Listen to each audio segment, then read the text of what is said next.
नमस्कार दोस्तों, स्वागत है आपका हॉलीवुड सिल्वर स्क्रीन चैनल पर। आज हम बात करने वाले हैं एक ऐसी हॉरर थ्रिलर फिल्म की जिसमें मौत हर कदम पर रेत के नीचे छुपी हुई। जी हाँ, ये है 2015 में रिलीज हुई फिल्म द सैंड, जिसे कुछ लोग किलर बीच या फिर ब्लडी सैंड के नाम से भी जानते हैं। अब सोचिए जरा, एक बीच पार्टी में मस्ती करने आए दोस्तों के लिए वही बीच उनकी कब्रगाह बन जाए और जहाँ जमीन पर रखा इनका हर कदम आखिरी साबित हो सकता है। तो चलिए शुरू करते हैं इस खतरनाक और सांसें रोक देने वाली कहानी के सफर को। Hollywood silver screen presenting the sand. दोस्तों, कहानी की शुरुआत होती है एक बीच पार्टी से। यहाँ पर कई हाई स्कूल के स्टूडेंट्स मस्ती कर रहे हो। इसी दौरान दो लड़कों की नजर समुद्र किनारे पड़े एक बड़े से अंडे जैसी चीज पर जाती है। वो उसको जलाना चाहते हैं, पर क्योंकि वो चीज गीली होती है इसलिए वो उसको कैंप फायर के पास ही छोड़ देते। अब अगली सुबह का सीन दिखाया जाता है। पूरा बीच अचानक से सुनसान नजर आता है। वहाँ सिर्फ 8 लोग ही रह गए होते, जहाँ केली और मिच दोनों लाइफ गार्ड शैक में सो रहे थे। दूसरी ओर जोना अपनी गर्लफ्रेंड शोंडा के साथ कार की फ्रंट सीट पर था और बैक सीट पर बैठे थे वेंस और रॉन। वहीं गिलबर्ट नाम का एक लड़का एक बड़े ड्रम में फंसा हुआ था। असल में उसके दोस्तों ने मजाक में, जब वो नशे में था, उसे उस ड्रम में डाल दिया था। आखिरी में हमें पिकनिक टेबल पर सोई हुई मार्शा दिखाई जाती।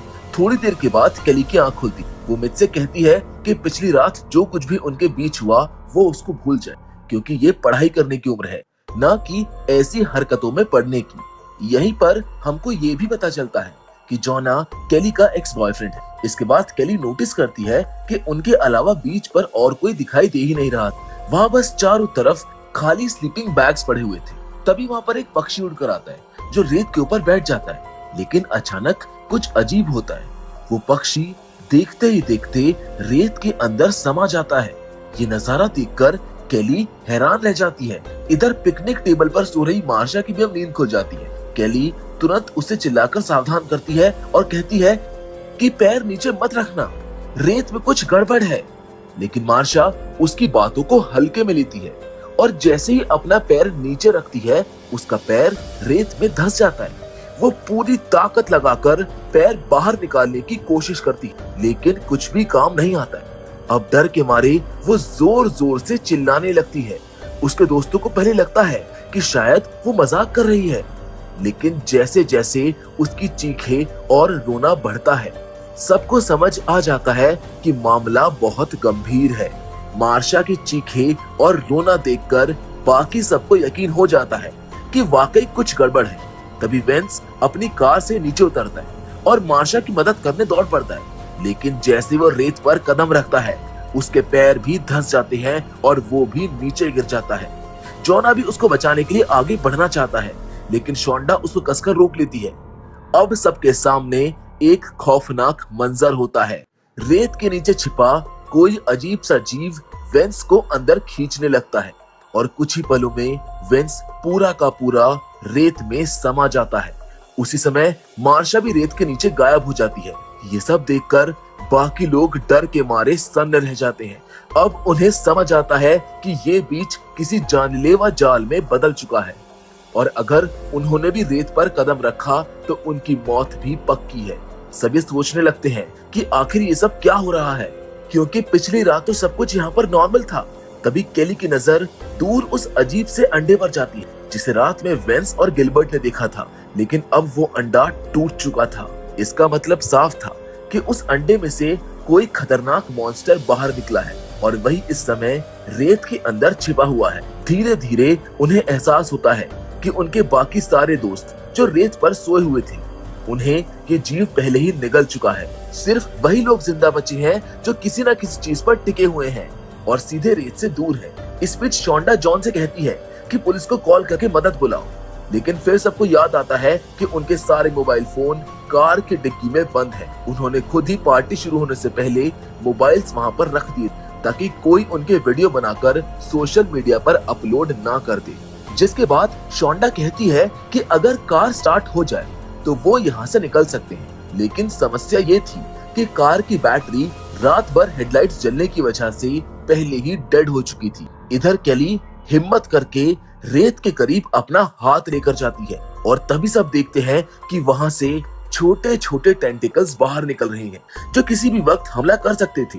उसी दौरान गिलबर्ट की भी आंखें खुलती है। वो ड्रम के अंदर जोर जोर से चिल्लाने लगता है और सबको कहता है कि उसको बाहर निकालो।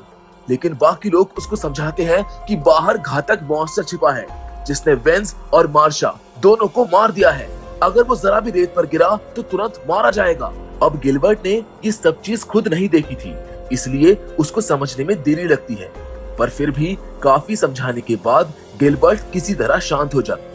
अब केली और मिच वापस लाइफ गार्ड शैक में जाकर कोई उपाय सोचने लगते हैं। समय धीरे धीरे बीतता जाता है, लेकिन बीच पर मदद के लिए कोई भी नहीं आता। तभी केली को वहाँ पर एक माचिस मिलती है जिसे वो अपनी जेब में रख लेती है। शैक में कुछ हॉट डॉग्स भी रखे होते हैं। उन्हें देखकर केली को एक आइडिया आता है। वो लोग अलग अलग दिशाओं में हॉट डॉग्स फेंककर अंदाजा लगाते हैं कि मॉन्स्टर कितने बड़े एरिया में फैला हुआ है। अब इस एक्सपेरिमेंट के बाद उन्हें समझ में आता है कि ये जीव बहुत विशाल है और अगर इससे बचकर निकलना है तो इन्हें काफी दूर तक जाना पड़ेगा। तभी शोंडा कहती है कि उन्हें यहीं रुककर इंतजार करना चाहिए, शायद कोई बीच पर आ जाए और हमारी मदद कर दे। लेकिन रॉनी तुरंत जवाब देती है कि गर्मियों की छुट्टी में इस बीच पर कोई भी इतनी आसानी से नहीं आने वाला है। अब सबको एहसास होता है कि हाथ पर हाथ रखकर बैठना मौत को दावत देने जैसा होगा।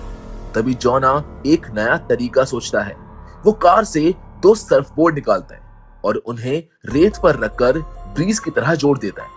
फिर धीरे धीरे उन पर चलते हुए वो पिकनिक टेबल की तरफ बढ़ने लगता है। अब जॉना जैसे ही उस टेबल पर चढ़ने की कोशिश करता है, तभी अचानक से उसका बोट फिसल जाता है और वो नीचे गिर पड़ता है। असल में ये कोई हादसा नहीं था, बल्कि वही रेत वाला मॉन्स्टर जानबूझकर बोट को खिसका रहा था। अब साफ हो चुका था कि ये जीव धीरे धीरे और भी ज्यादा समझदार होता जा रहा है। गिरने के कुछ ही पल बाद रेत से बाहर आते हुए उसके लंबे टेंटिकल्स जोना के पेट से आकर चिपक जाते हैं। वो उसको काट लेते हैं, पर किसी तरह वो खुद को संभालते हुए फिर से टेबल पर चढ़ जाता है। लेकिन उस जहर की वजह से उसके पेट में काफी तेज दर्द शुरू हो जाता है। वो तड़पते हुए मार्शा का बैग उठाकर देखने लगता है।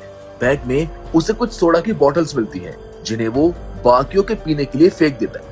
लेकिन जॉना की हालत अब बिगड़ने लगी थी। उसके पेट से पस निकलना शुरू हो गया था और दर्द इतना बढ़ गया था कि वो चिल्लाते हुए टेबल पर ही लेट जाता है। उधर रॉनी देखती है कि वो मॉन्स्टर अब उनकी कार को भी निशाना बना चुका है और उसके टायर्स पंचर कर रहा है।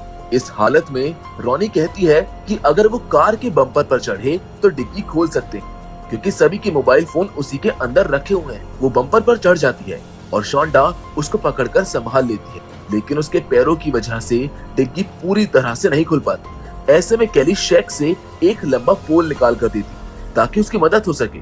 आखिरकार रॉनी डिग्गी को खोल लेती है, लेकिन तभी उसका पैर फिसल जाता है और वो डिग्गी पर ही गिर जाती है। अब गिरने से उसकी एक उंगली फंस जाती है। तभी वहां पर एक पुलिस ऑफिसर आ जाता है। सब लोग उसे चिल्लाकर कहते हैं कि रेत में कोई खतरनाक मॉन्स्टर छिपा है, इसीलिए नीचे मत उतरना।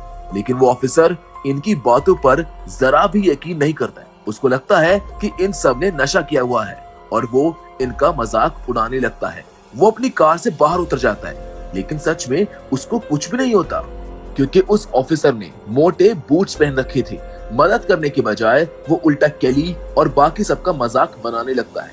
यहाँ तक कि केली के साथ वो बदतमीजी भी करता है और कहता है कि नीचे उतर आओ। जब ये लोग उसकी बात नहीं मानते तो वो गुस्से में पेपर स्प्रे निकाल लेता है। अब इसी दौरान उसकी चाबियां नीचे गिर जाती है और जैसे ही वो झुककर चाबियां उठाने के लिए हाथ बढ़ाता है, उसका हाथ रेत के अंदर फंस जाता है, जो अब अंदर खींचने लगता है। जिस घबराहट में वो ऑफिसर उन टेंटिकल्स पर पेपर स्प्रे छिड़क देता है। अब इस वजह से वो टेंटिकल्स पीछे हट जाते हैं, लेकिन तब तक वो मॉन्स्टर उसका आधा हाथ खा चुका होता है। जिसके बाद वो मॉन्स्टर वापस उसको नीचे खींच लेता है और खाने लगता है।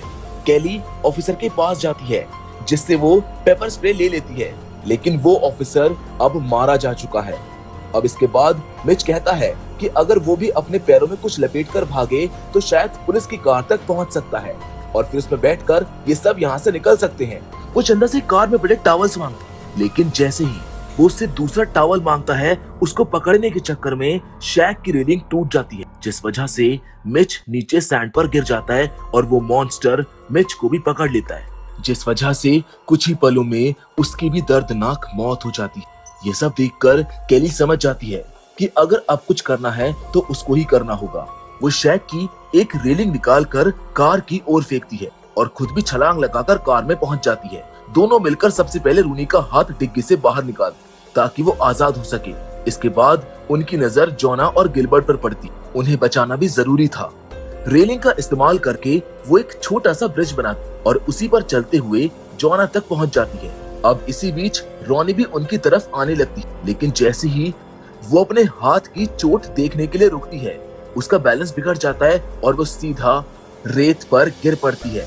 केली पेपर स्प्रे का इस्तेमाल करके उसको बचाने की कोशिश करती है, लेकिन इस बार ये स्प्रे काम नहीं आता और मॉन्स्टर रोनी को भी रेत के अंदर खींच लेता है। अब बारी आती है शोंडा की। वो अपने पैरों में टॉवल और बैग लपेटकर पूरी ताकत से पुलिस कार की ओर दौड़ पड़ती है और किस्मत से वो सही सलामत कार पर चढ़ जाती है। लेकिन गिलबर्ट जो ड्रम में फंसा हुआ था, उसके शरीर से बहता खून मॉन्स्टर को उसकी लोकेशन बता देता है और थोड़ी देर में रेत जोरों से हिलने लगती है और वहां से 3 बड़े बड़े टेंटिकल्स बाहर निकलकर गिलबर्ट को अंदर खींच ले जाते हैं। अब इस मॉन्स्टर का हमला यहीं पर रुकता नहीं है।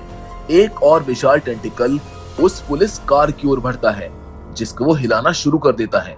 अब झटके से शोंडा कार के हुड पर गिर जाती है और बेहोश हो जाती है और जब उसको होश आता है तो वो तुरंत कार के ऊपर रखे सामान को टटोलती। तभी उसकी नजर एक इमरजेंसी राफ्ट पर पड़ती है, जिसको वो जैसे ही नीचे गिराती है, राफ्ट अपने आप फूलकर तैयार हो जाता है। शोंडा फौरन उसमें कूद पड़ती है, जिसके बाद वो और केली मिलकर जोना को उठाकर राफ्ट के कार के अंदर बैठा देते। लेकिन मामला यहीं पर खत्म नहीं होता है। अब जैसे ही केली भी कार में चढ़ने लगती है, तभी मॉन्स्टर एक और घातक वार करता है। रेत के भीतर से एक चमकता हुआ टेंटिकल बाहर आता है। केली किसी तरह बचते बचाते कार की छत पर चढ़ जाती है।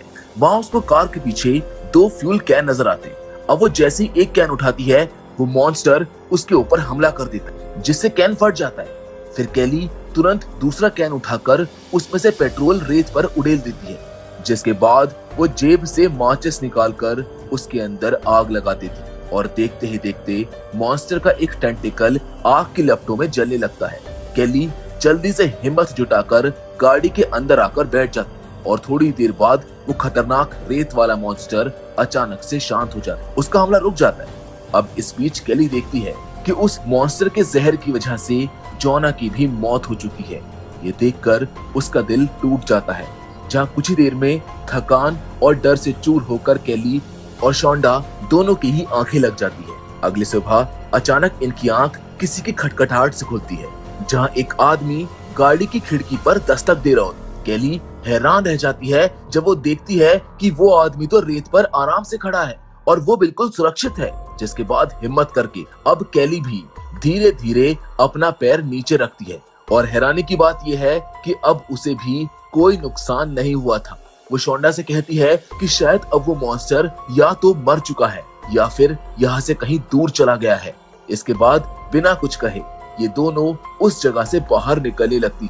उधर वो आदमी जोना की लाश देखता है और तुरंत एम्बुलेंस बुलाने के लिए फोन करता है। लेकिन ये फिल्म यहीं पर खत्म नहीं हुई है, क्योंकि आखिरी सीन में हमें वही डरावना मॉन्स्टर फिर से दिखाई देता है, जो अब समुद्र की गहराइयों में तैरता हुआ किसी दूसरे बीच की ओर बढ़ रहा होता है। जिसके साथ ये फिल्म यहीं पर खत्म हो जाती है। तो दोस्तों, अगर हम इस मूवी की असली सच्चाई को समझें तो ये साफ पता चलता है कि रेत के नीचे छिपा वो मॉन्स्टर पूरी तरह से खत्म नहीं हुआ। उसने रात भर केली और शोंडा को जिंदा छोड़ दिया, शायद इसलिए क्योंकि वो भी अब थक चुका था, या फिर वो अपने अगले शिकार की तलाश में आगे बढ़ना चाहता था। सुबह जब एक अनजान आदमी आया और रेत पर चलते हुए बिल्कुल सुरक्षित दिखाई दिया, तो केली को यही लगा कि अब खतरा खत्म हो चुका है, यानी कि वो मॉन्स्टर मारा जा चुका है।